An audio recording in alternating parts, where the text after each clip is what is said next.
மற்றவர்களுக்கு முன்பாக உங்களை நீங்கள் நிரூபிக்க நினைக்கிறீங்களா? அப்போனா இந்த வார்த்தை உங்களுக்கானது தான். மற்றவர்களுக்கு முன்பாக நான் நல்லவனா இருக்கிறேன் அப்படின்னு சொல்லி நிரூபிக்க வேண்டிய தேவை கிடையாது. தேவன் உங்களை அழைத்திருக்கிறார், உங்களை அபிஷேகித்திருக்கிறார், உங்களை நடத்துகிறார், உங்களுக்கு ஆண்டவர் சில நன்மைகளை தருகிறார்.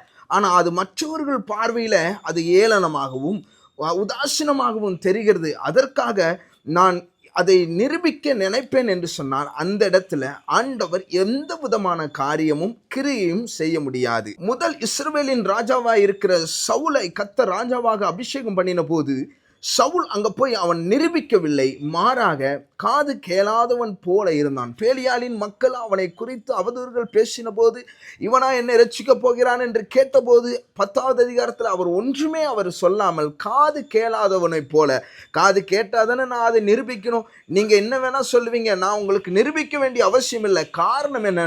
கர்த்தர் என்னை அபிஷேகம் பண்ணியிருக்கா, கர்த்தர் என்னை ஆசீர்வதித்திருக்கா, கர்த்தர் என்னை நடத்துவார் என்று சொன்னால் நான் நிரூபிக்க வேண்டிய அவசியம் இல்லை.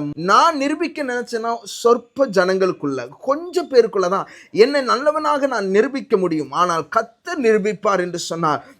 அனைத்து ஜனங்களுக்கு முன்பாக, சமஸ்த இஸ்ரவேல் ஜனங்களுக்கு முன்பாக சவுலை எப்படி ராஜாவாக கர்த்தர் அபிஷேகம் பண்ணி தலையை உயர்த்தினாரோ அதே போல நீங்கள் மௌனமாக இருக்கும்போது, காது கேளாதவர்கள் போல இருக்கும், அதற்கு ரியாக்ட் பண்ணாமல் நீங்கள் போகும்போது நிச்சயமாய் கர்த்தர் உங்களை நிரூபிப்பார். எப்படி?